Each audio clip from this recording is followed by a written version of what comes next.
With Pride Month in mind, ConnectLife will soon be able to implement FDA changes for blood donations, allowing more people in the LGBTQ+ community to be able to give the gift of life. Here to talk more about this is Zachary Kineke, the blood donor communications supervisor there.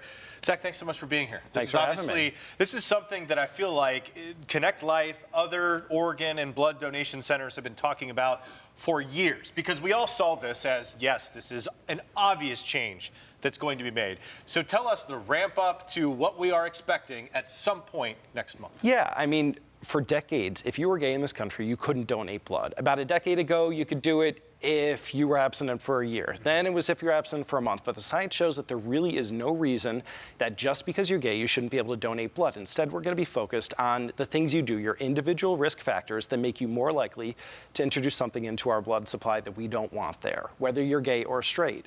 And since we're asking those questions of everyone, it's making the blood supply safer.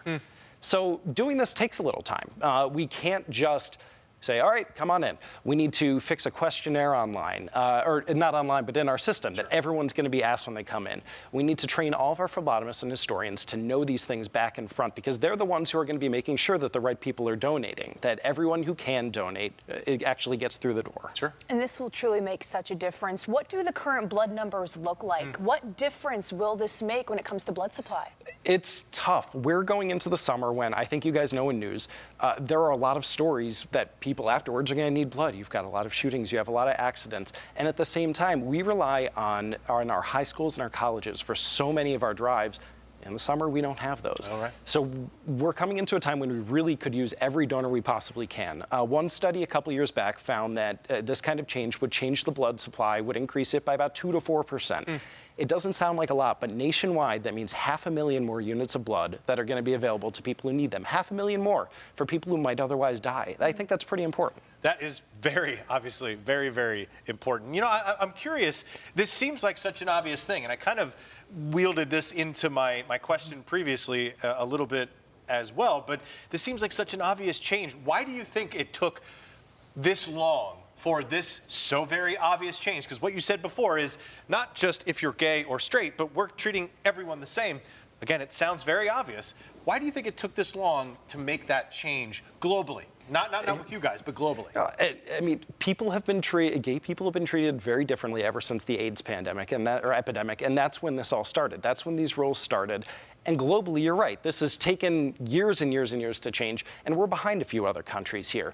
Canada has just implemented it. The UK has just implemented it. But the thing is, we can also now look at those countries and see that, oh, they've made that change. And not only have they not seen this, concerned spike in HIV cases in their blood, they've actually seen it go down. Because again, we're asking these questions of everybody. This is making the blood supply safer. And with this being Pride Week here in Western New York, why is this public knowledge so important for our community? We really want to make sure that people who for years have wanted to come in and roll up their sleeves and give a part of themselves to save someone else, one of the most selfless things you can do, know that now they are welcome. We've always wanted to welcome them. Sure. Now we are allowed to. Federal rules are changing, and we really want to have you in so you can donate with us. Now comes the point of the interview where we have to ask when. That is a bit of a challenge. So here's why we want to ask it in this way. You want people to show up, but you want people to show up and then be able to donate. Yes. So what is your best advice for people out there who may be seeing this saying, I want to donate, when can I? What should they do? This is going to be in a matter of weeks. We have a date set. We're not going to announce it yet because we want to make sure we have all our I's dotted, our T's crossed. But we are going to make it very public as soon as we can say that date. Okay. In the meantime, watch the news. We're going to send it your guys' way. Keep an eye on our website. We're going to make it very public there at connectlife.org. You can give us a call anytime. 716-529-4270 is the number to donate blood. And connectlifegiveblood.org is where you can sign up to donate. And we will be very excited when we can welcome this whole new group of prospective donors in. Awesome. And what is ConnectLife doing in the meantime to get ready? I know you mentioned before talking about getting that questionnaire ready and everything like that. Yeah, it's changing the questionnaire. It's a lot of training. Look, because we're asking these questions about your personal activity, there's some awkwardness that's going to be of asking people some very personal questions. It's to be expected because we need to make sure that the blood is safe, and we need to make sure that our phlebotomists and our historians know what they are going to be asking, know what answers they can give to the questions they are inevitably going to get.